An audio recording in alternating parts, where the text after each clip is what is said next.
Good morning, guys. So, I changed my mind regarding the McCalls M5882 pattern, which is this right here. La la la la la. The small version right there.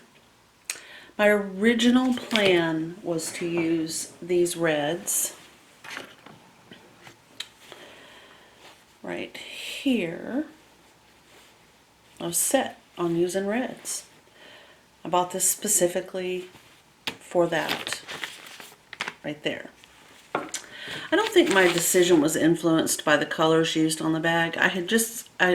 As you may know, if you're a subscriber or if you follow me at all, you know that I'm going through this red work phase where I'm learning about red work.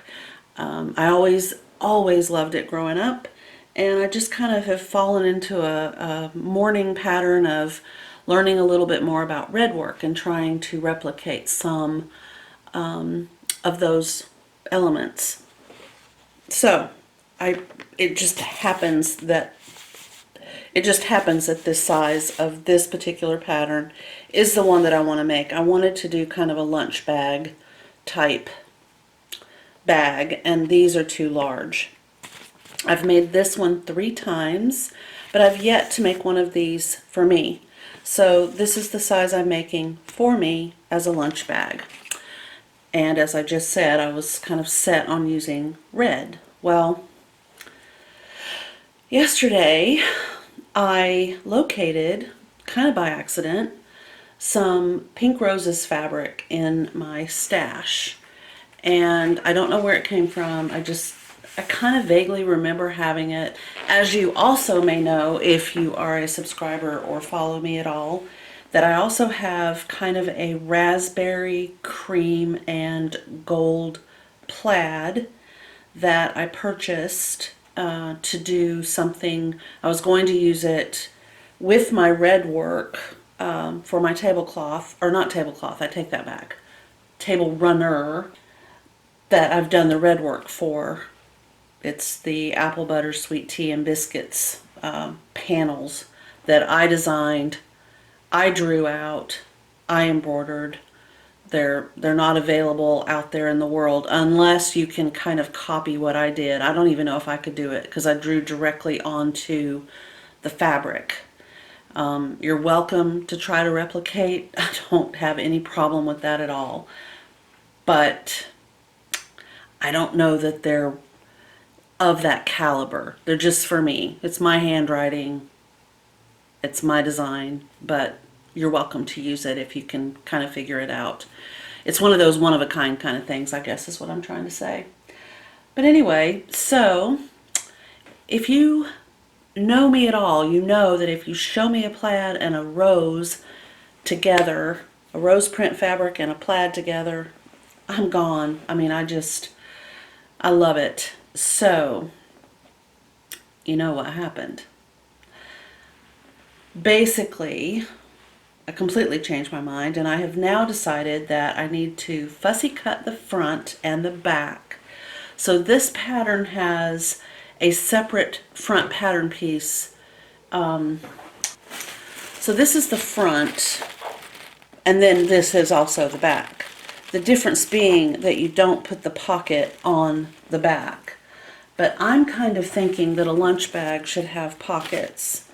The pocket goes like this, the straps go over the front of the, the side edges of the pocket.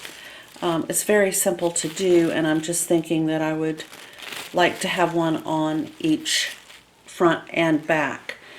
And if I fussy cut the fabric for the front and the back, I can get a large bouquet of roses kind of up here in this area, like right in here, I think, kind of offset this way just a little bit. So I thought, well, because the pattern shows so many different contrasting fabrics, I kind of need more than two different types of fabrics. So because the rose print has the big cluster of roses and then just a few little roses sprinkled around it, I could cut the pocket right here from the lower part of the fabric that has just little rosebuds, and then tea dye it so it would appear to look different while being the same fabric. So the pocket would be recognizable as a separate piece of fabric rather than just blending into this. So I am brewing up some hibiscus tea. I'm going to let it brew till it's really strong. But then I thought, you know, this pattern also has a contrast for the side. It's a little bit evident. You can see it here, you can see it here, and you can see it here. And it is a separate piece as well. So this is that piece, and I'm planning to cut this out of the plaid fabric. But I also thought, well, every lunchbox or bag needs little pockets on the side for a napkin, or, you know, the lid to your yogurt when you're done. And in this particular timeline, wearing masks as we go about our business. So wouldn't it be nice if while you were eating your lunch, you had a place to put your mask, right? But I didn't want it to be kind of plain and blah. So I have extra fabric around the red work that I did, the apple butter, the sweet tea, and the biscuits. So I could easily make little pockets, even though this particular pattern does not include a pattern piece. I could take that side piece and then just cut little tiny pockets for right here, stitch them in on the sides and the bottom, and I could tea dye that fabric so that it would sort of match up with the rose fabric that I'm going to tea dye. I will be demoing the tea dyeing, and then we're going to cut the pattern pieces out. The little side pocket needs to kind of be in the same colorway, so it will also be tea dyed. It needs to be different, so it's just going to be a solid, not plaid, not rose, just a solid. And I'm also going to use the plaid for the straps. I'm kind of thinking that I might add a fabric or even maybe a embroidered embellishment to the front pocket. I'm not sure yet. We'll see. I could even, and because I kind of want to, but I don't really want to cover up the roses, I might do a little fabric embellishment at the top of the straps. So those are the plans up to this point, and basically right now I'm just waiting for I want it to become a super, super, super rich color. And of course, the longer you allow this to steep, the more pigment from the tea you will get. And I'm going to show you the fabric, just in case this is your first time here, and if it is, welcome. Thank you for joining me. And all right, so here is the rose fabric that I found in my stash. It feels like it's 100% cotton. I may have gotten this at a thrift store. Okay, so they are both 26 by 15. So they're 26 this way, 15 this way. And this is what I was talking about. If I fussy cut the front and the back, I can get this for both. But that leaves me with this for the pocket. So my plan is to tea dye this for the front and the back pocket. Now remember, this pattern only has a pocket on the front, not the back. I'm adding an additional pocket on the back.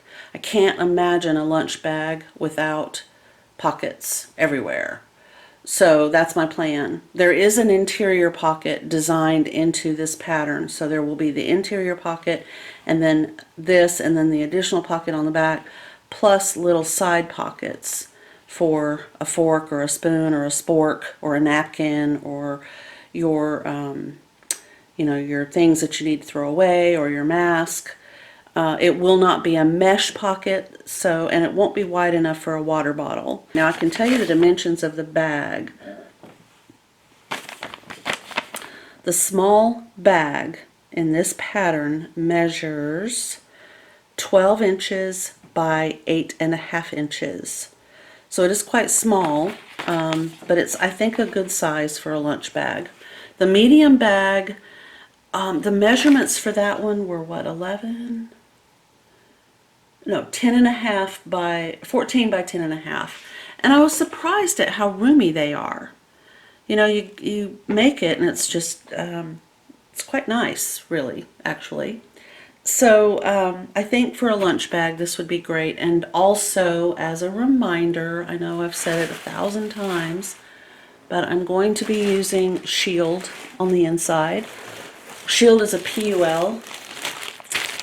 So it is waterproof, and this particular PUL is designed for lunch bags. It says right there.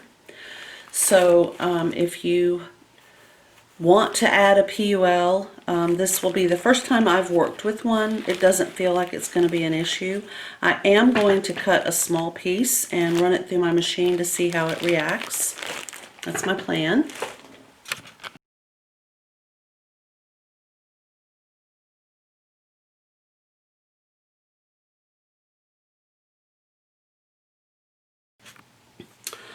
Okay, so my plan is to cut this in half-ish because I want this and this.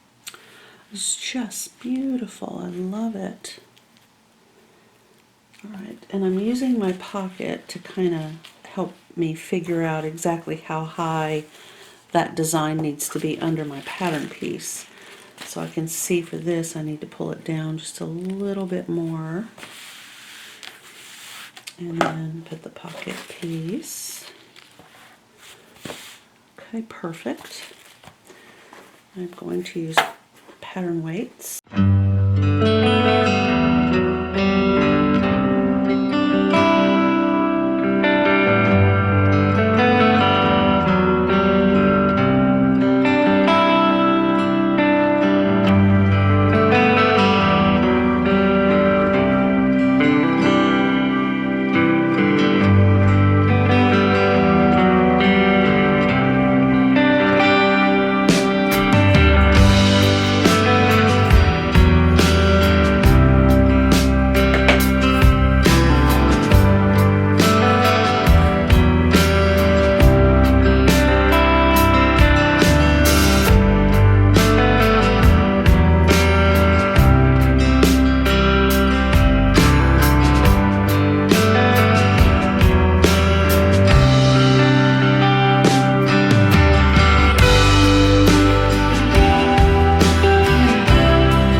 Soaking it in there.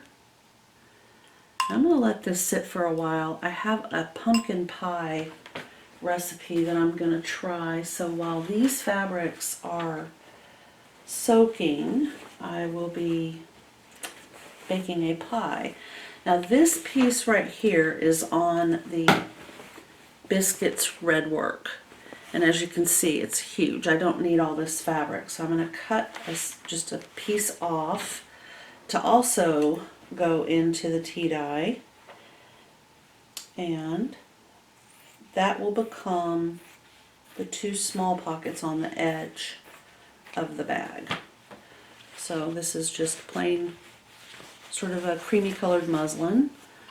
And in it goes as well. Alright, so I got the pie made. Now we're going to check on the fabric. I did just pull it out a second ago, and oh my, is that pretty. I haven't rinsed it, obviously, but as you can see, it really grabbed onto that color. So here's that piece of muslin. I wasn't sure how it was going to work. Oh, it's beautiful. It is quite like a raspberry color, and I'll show you how it looks next to the plaid. Now here's a thing that I want to mention, because if you follow me or if you're a subscriber, thank you. You know how I feel about wasting things. This actually could go in a jar and it could live in your refrigerator for a couple of weeks. Just kind of like put it in a jar and kind of swirl it around. But I would definitely label it as a craft item somehow on the jar. You don't want somebody going, oh look, cranberry juice. You know, really, seriously. So just make sure that everybody knows that it's, you know, had fabric soaking in it, that you're not serving it for anyone to ingest. It is strictly for crafts. That's what I would do. Okay, so I'm just kind of squeezing out the extra liquid here. Then I'm going to go give it a quick rinse, and then we'll, it has to rinse in a salt water to kind of help set that color. Myth or not myth, myth or magic, I do believe that the salt water helps. So, but I was going to show you, make sure my hands, yeah. This is the plaid. Pull. I think they look absolutely lovely together. Let me zoom you in a little bit.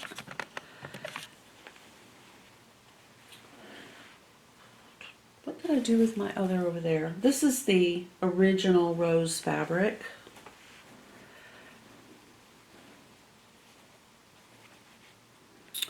And this is the tea-dyed, and this is the plaid. And there is a definite, I hope the camera is picking that up, but there is a raspberry line that's hatched on there like that. That really is just, it's like they were made to go together. And then of course here's the original. So, I'm very pleased. I just think it was absolutely serendipitous that I found this fabric last night. And I'm going to go rinse these out. I'll be right back with pocket cutting out.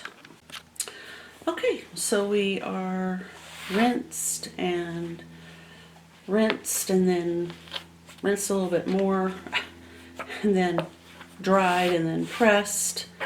And this is what we have. It's funny, isn't it, how this one is a slightly different shade, but you know, that's what happens when you do natural dyes on cotton fabric. It can definitely pull.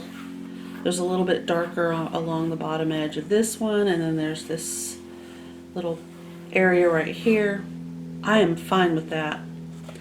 So now I need to cut out the two pockets that I have a pattern piece for, and I need my pins. I'll probably end up doing a fussy cut. I don't know for sure. Just kind of want to see where these will be when they're folded. Okay. I think I prefer this to be the front because it doesn't have a big huge bloomy area, which for me I think would be preferred on the front.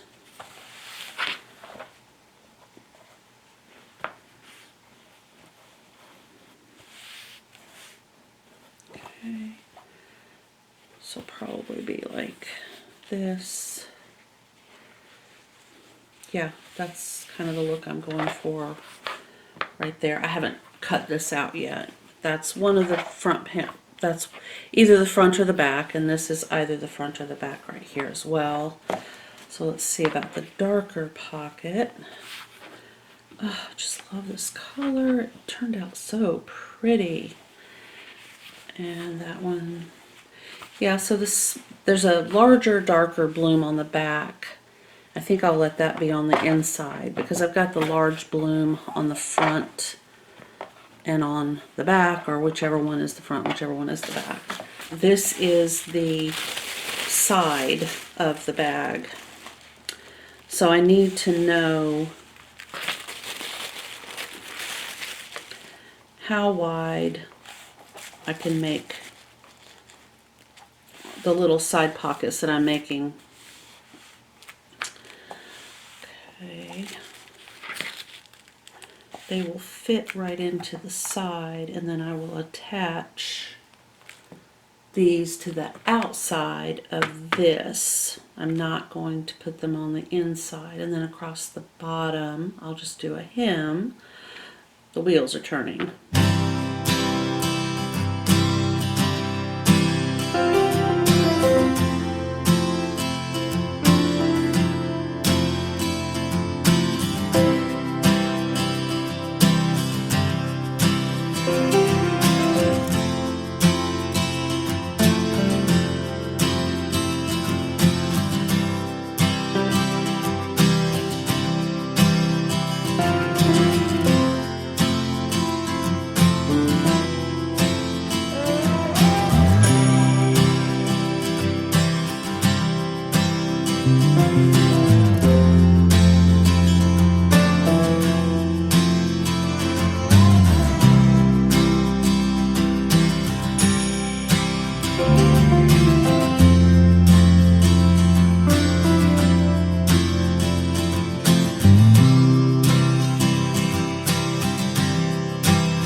So the lining is cut from this fabric right here.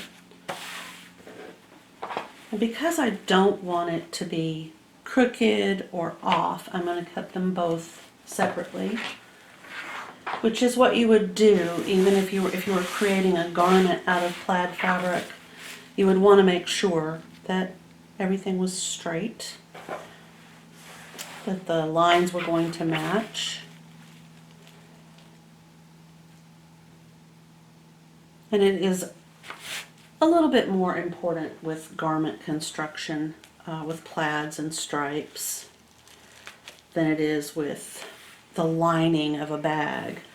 But good habits, you know, if you get into the habit of cutting your plaid like you're supposed to, then you won't fall out of the habit when it counts.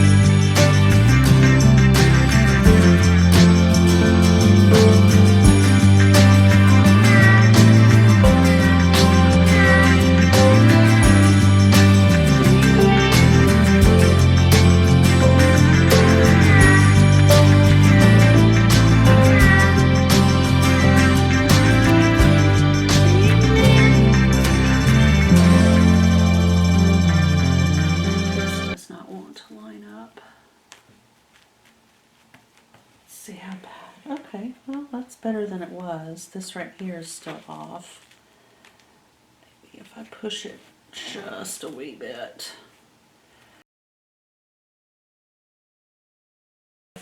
The two lining pieces. Now I need to look at the side.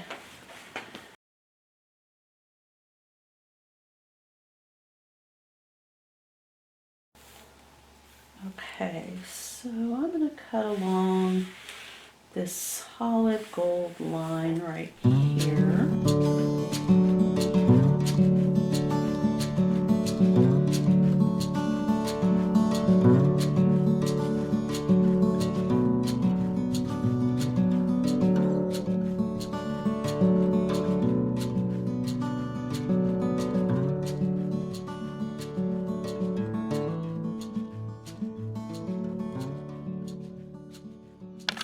Okay, so I'm going to try to figure out how I can do the strap utilizing as much of this rose fabric as I possibly can. I know I don't have enough to do both straps completely, but I think I can interweave a small piece in here and there.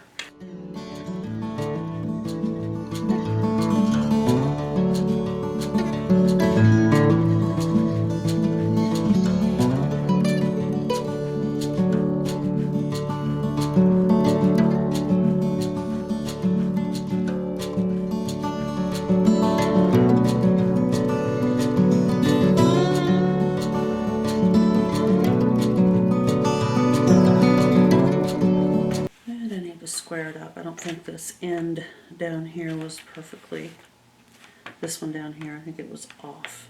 Yeah. Just a little bit. Oh. So for the small, we are going to cut 2 because we are, or actually we're going to cut 4 because we are going to stitch them together. So you're going to have a front side and a back side for each of the 2 handles. Now you can make your handle pretty much any way you want to. If you're used to doing a handle or a strap a certain way, it's not going to hurt anything if you go ahead and do it that way. The only thing you have to be aware of is that the pattern piece for the front is designed to hide the straps with the pocket. So you've got your pocket piece right here. This is the top of the pocket. This is the bottom of the pocket.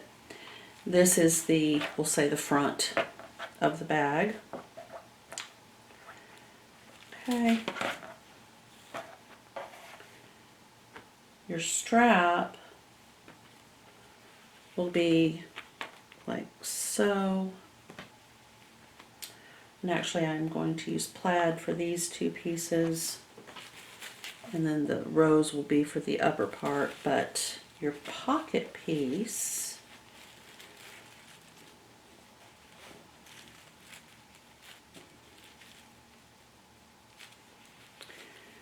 see that line right there on the pattern. Let me get this right there where maybe you can see what I'm talking about.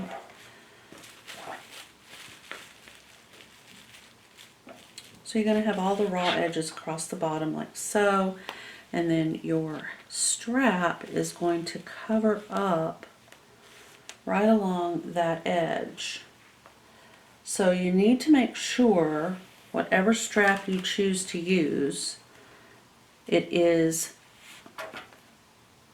an appropriate width for your pattern, like this. So the raw edge of the pocket is covered up by the finished edge of your strap, like so. So however you choose to make your strap, just make sure it's wide enough that it can do that on both the front and the back, if you're doing the bag the way I'm doing it and the way this part is done in the actual pattern.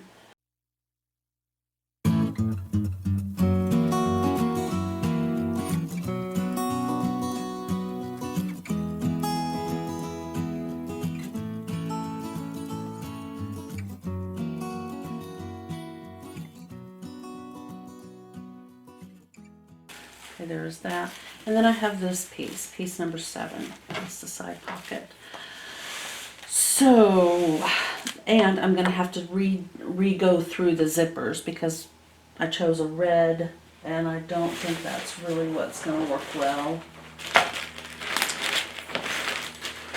with my fabric. It's, yeah, it's just way too red.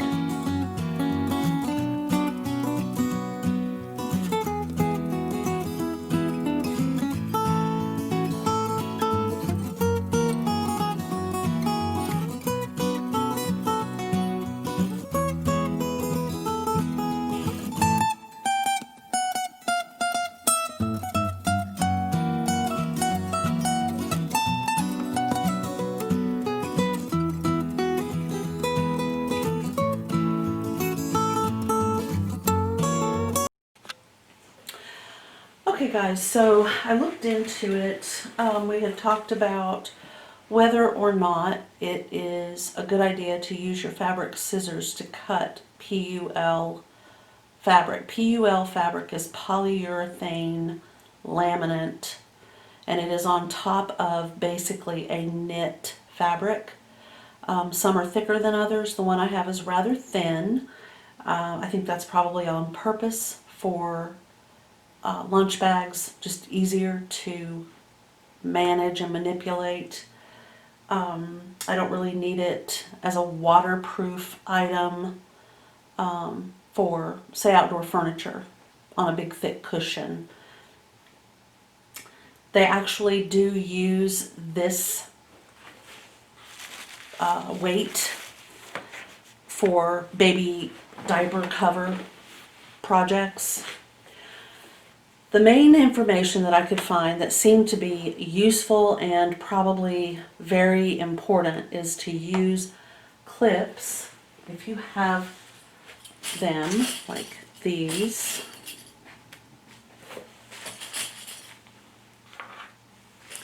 Because once you poke a hole in PUL fabric, that hole is there to stay.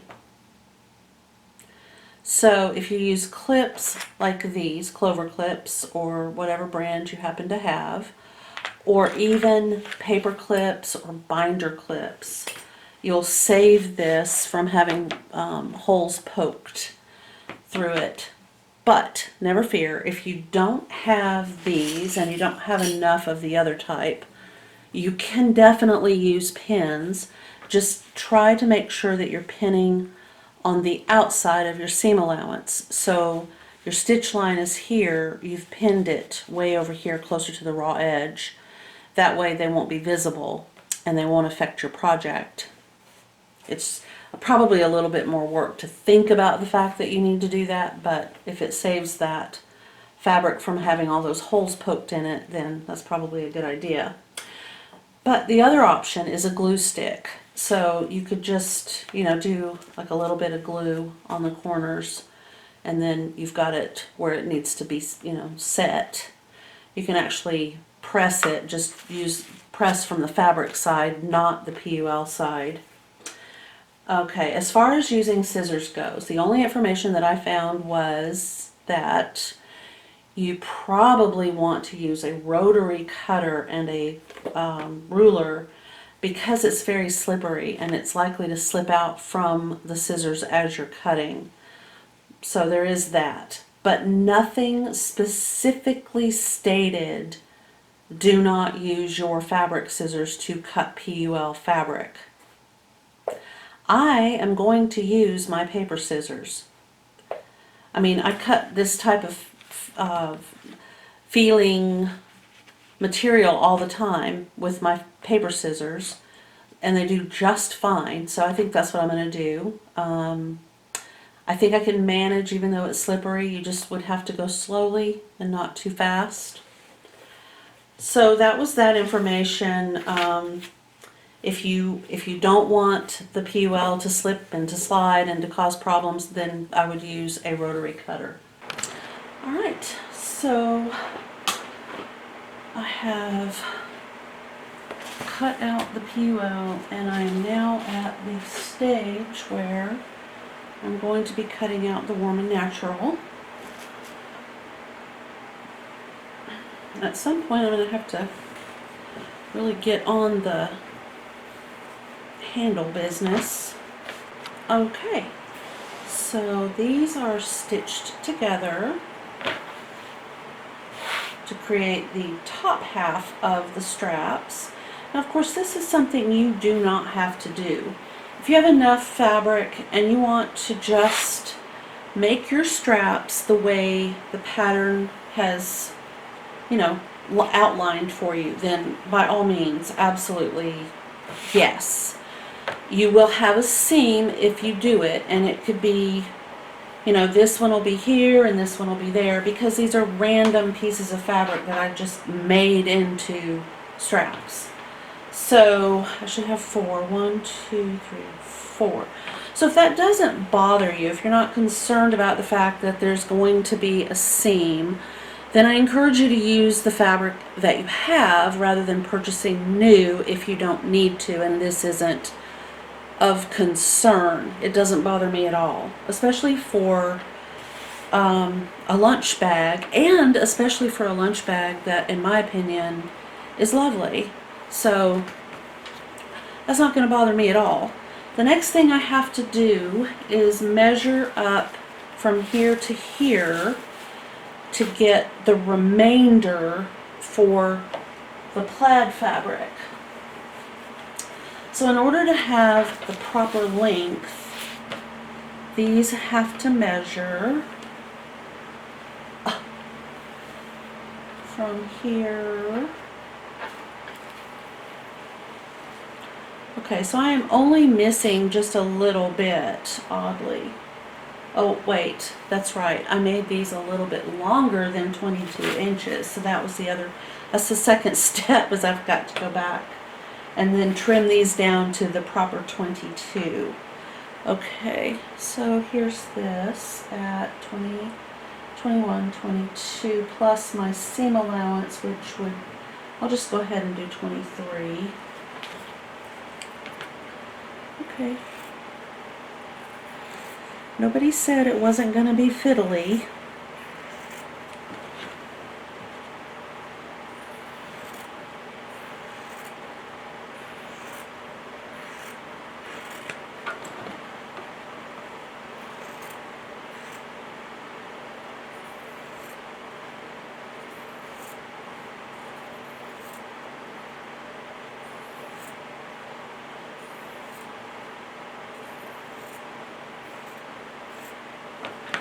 Okay, so there's another pretty ribbon, and I will cut this in half. I should have 12 or so, 13. Okay, cut this in half. Alright, so there's 4.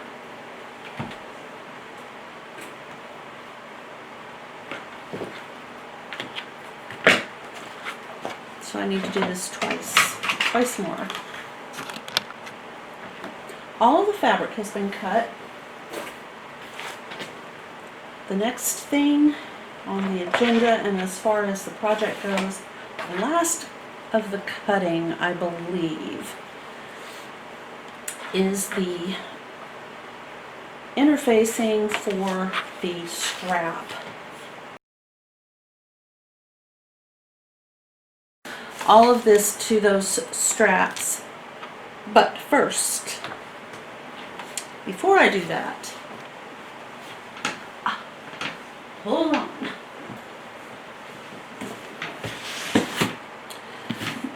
This arrived. Mary Ellen makes ironing almost fun. Mary Ellen's Best Press. Finally ordered it. This one smells like a tea rose garden. How can you go wrong? I'm working with tea rose fabric. Okay. Because of the burnt toothpaste debacle, remember I said I couldn't find my iron cleaner. Well, now I have burnt toothpaste flakes that just kind of sprinkle whenever I iron. So today I've received the iron-off, the Dritz iron-off that I bought. Not sponsored, not affiliated, nobody is paying me to say this. This is mine, and this is what I prefer to use. You can use it on a hot iron. So that's next.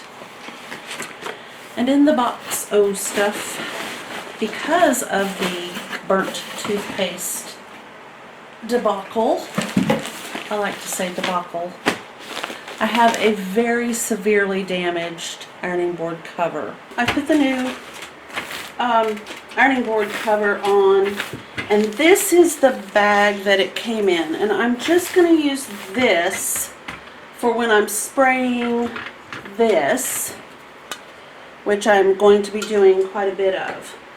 So I just did an experiment, and this is basically how the plan will go. Let me see if I can get you guys up a little higher, like maybe there. Okay, yeah. So this is piece number 7, which is the top of the bag. This is the interfacing. Oh, this one doesn't have all the other stuff. So let me just go ahead and do this piece, and then we'll move on to one that actually does have. Okay, so I'm just going to, the best way to do this is to warm the fabric first with your iron, and then the interfacing will just sort of melt down onto that warm fabric, and then you can just set your iron. We don't want to use steam, because steam will cause wrinkling if the fabric decides to shrink up a little bit. The interfacing won't allow it to, but it will still try, so you'll get this awful wrinkling effect that I know you don't want. So here's a piece, although this is the one I made. We'll do this. I want to do a piece that you might potentially be actually doing. So here is the Warm and Natural. This is the interfacing. This is the Pull, P-U-L fabric.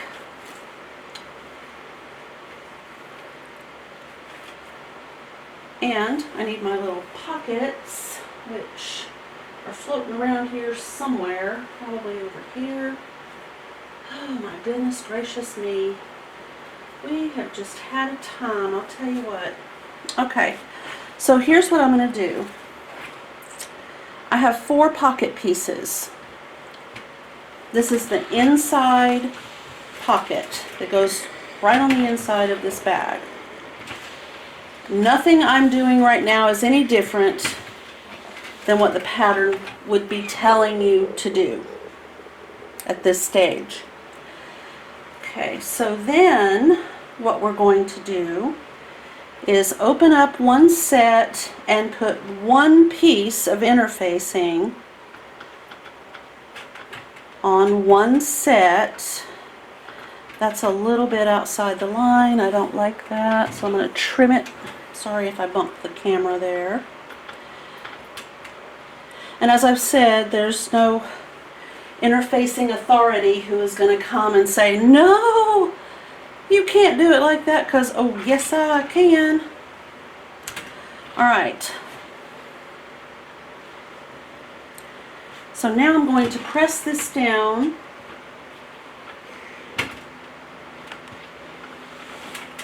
onto one piece. I did not use steam. Alright,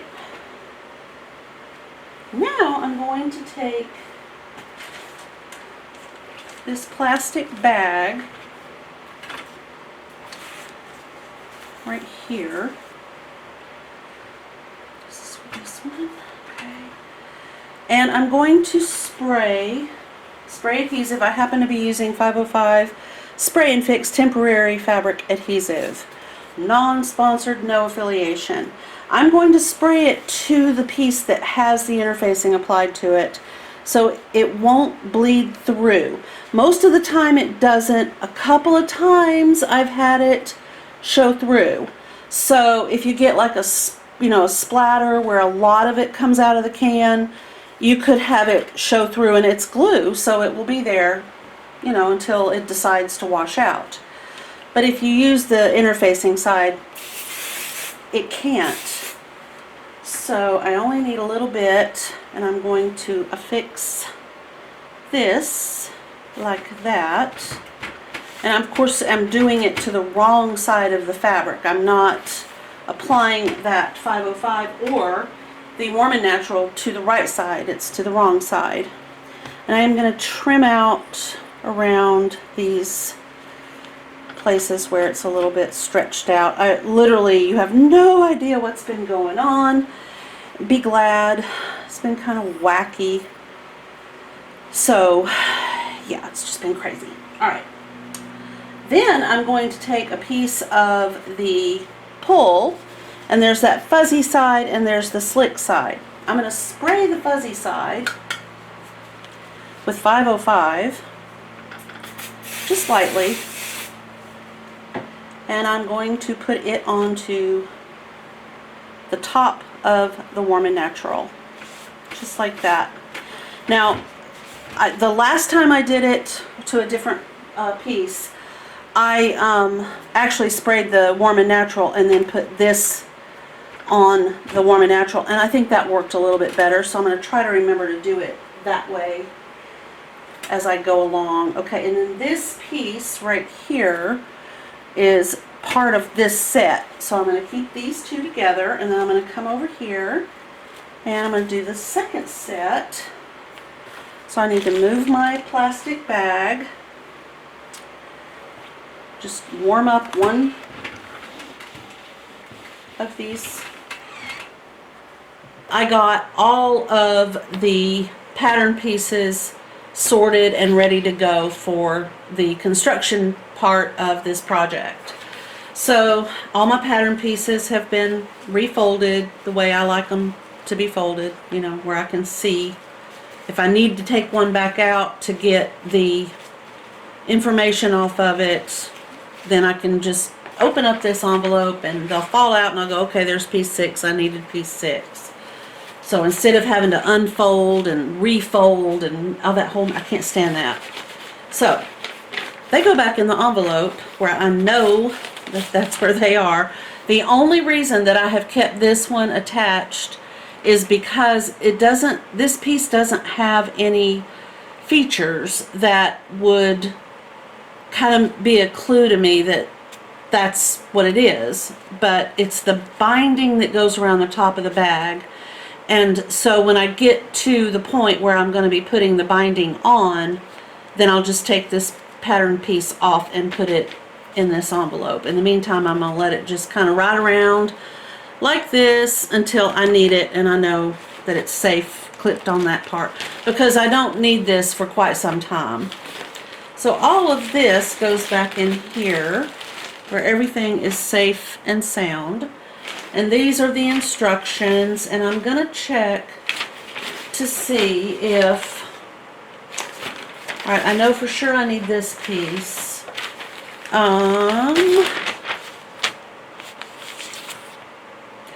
So there are a lot of instructions on the front piece. Basically, it's just getting everything ready up to here, which we've already done. I can show you everything has all of its parts and pieces. These all have interfacing. All the rest of them have the Warm and Natural, iron-on, fusible interfacing, and the pull fabric. P-U-L, and these are the pockets, and these are the other pockets, and this is one of the straps, more pocket. Okay, so then this is the exterior of the bag, both pieces, and they are prepped and ready to be stitched. These are the interior pieces, prepped and ready to be stitched. So we are going to hit it pretty darned hot and heavy tomorrow, and I will see you then. Thank you for being so patient today. I really appreciate it. Everybody have a good night, and I will see you in the morning. All right.